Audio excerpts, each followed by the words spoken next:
Sziasztok, Gergő vagyok. Itt is vagyok egy beszámolót videónak a folytatásával. Ez a második rész.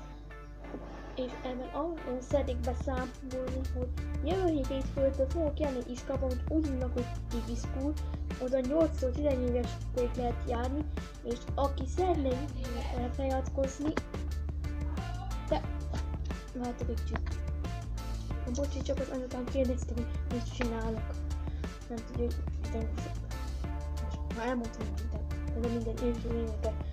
Aki jövőre ez a Digi School szeretne játszani, és 8 éves vagy 14-es, vagy az a két kor közötti idős, akkor a weboldalt megtaláljátok a leírásban. És egy fiú az egyik videóban beírta, hogy szeretne csinálni nekem videót, lehet, hogy már meg is csinálta, szeretné nekem elküldeni. Na, és az e-mail címem, ahol küldtetek rajzokat, videókat, vagy egyebeket, mint az a fiú az intróját, akkor az is ott lent a leírásban, hogy hova küldjétek el. Na, ennyi lett volna ez a kis beszámoló. Legközelebb újra találkozunk egy újabb beszámolással, vagy egy újabb másik videóban. Sziasztok!